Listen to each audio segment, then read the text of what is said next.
L'arrière, ben, viens voir, là, je viens de le finir ce matin. Là, tu vas me dire, mais pourquoi il est coupé en deux? En fait, il est coupé en deux tout simplement. Là, j'ai ma cloison avec mes portes battantes, pliantes, on verra, en persienne. Et en fait, ben, ce que j'ai préféré faire, c'était plutôt que de faire un plafond et un décroché qui n'aurait pas été très joli sur la cloison de séparation, j'ai préféré couper. Et au moins là, moi, en fait, ce que je vais devoir faire, si tu veux, c'est que par rapport aux portes, je ne vais pas faire des portes en arrondi, c'est que je vais créer un bandeau où il y aura un méplat qui va récupérer ici, voilà, qui va venir mourir par là, pour justement avoir le méplat ici pour les portes, si tu veux. Donc en fait, ici, c'est volontaire, ça va redescendre un peu plus, là, l'encadrement des portes, pour venir finir proprement, et ça s'arrêtera pile poil contre. C'est une double cloison du coup, tu vois. Donc en fait, tu as un premier montant et un second montant.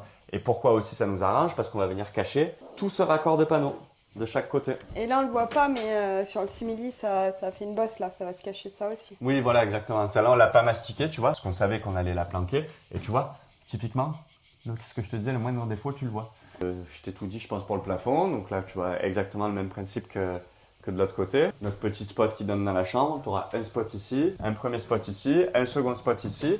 Là, tu vas avoir un rétroéclairage pour la chambre, indépendant du reste, qui se commandera ici. D'accord. Qui sera dimmable aussi, celui-ci, si tu veux te faire une petite ambiance le soir dans la chambre.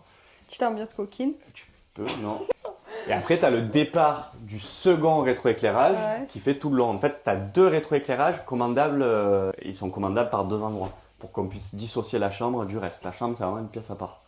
Si, j'ai mis nos magnifiques passages de roue que j'ai un peu restaurés.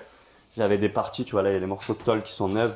J'avais des morceaux qui étaient abîmés, un peu troués. Donc j'ai coupé, reformé des tôles en alu et j'ai renforcé tout le bazar.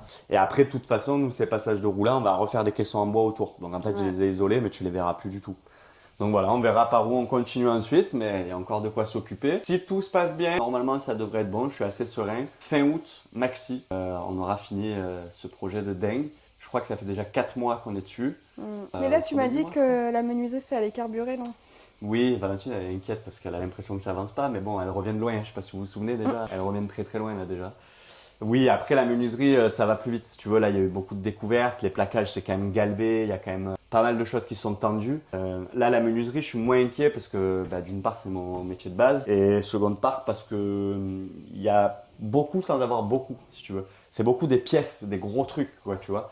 Donc, quand je vais monter toutes mes cloisons, tout ça, finalement, tu vas te rendre compte que je vais vite la remplir, l'airstream, quoi.